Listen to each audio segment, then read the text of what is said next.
For more on that story, we're joined by Lawrence Davidson, professor of Westchester University.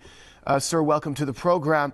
The U.S. will try to increase pressure and sanctions now that the UNSC resolution was vetoed. In your opinion, what is the U.S. and its allies trying to achieve with regards to Syria? Well, I think they're trying to ratchet up the pressure and sort of replicate the Libyan scenario.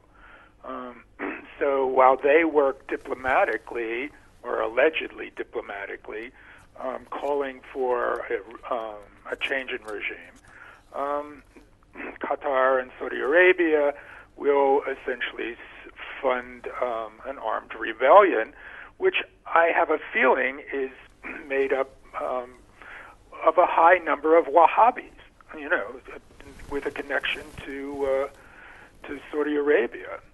And so you'll get this two-pronged approach and attack, which we've seen.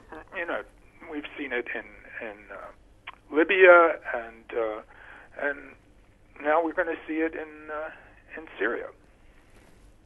All right. Well, would you say that the U.S.'s stance has been somewhat hypocritical when it takes such a staunch stance against Syria, and on the other hand, it welcomes with arms wide open long-time ruler Ali Abdullah Saleh, or has some form of amnesia when it comes to Bahrain? Well, it smells to high heaven. I mean, let's face it. The United States doesn't mind vetoing a resolution against illegal Israeli colonization of Palestinian land, and yet it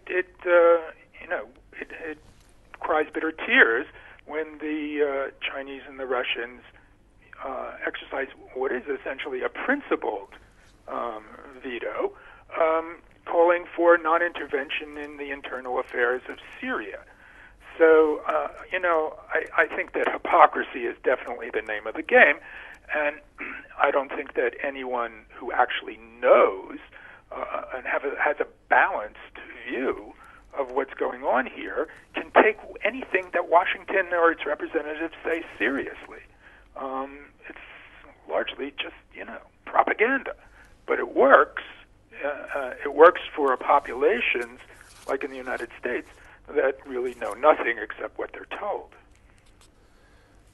And one last question before we leave you. Sure. You mentioned that the U.S. will be trying to ratchet up the pressure against Syria. Can you tell us along what lines they might be moving?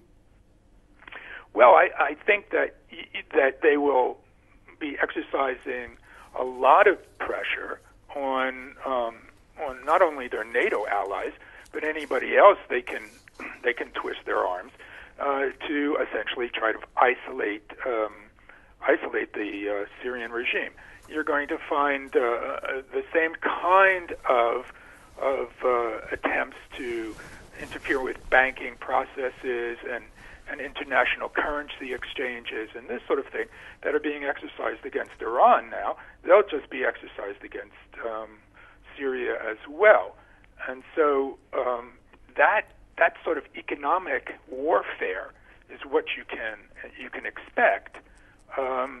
Simultaneously, there's going to be more and more infiltration of armed groups, and there's going to be a lot of money and a lot of weapons poured in there, and they'll try to knock off the regime in this fashion.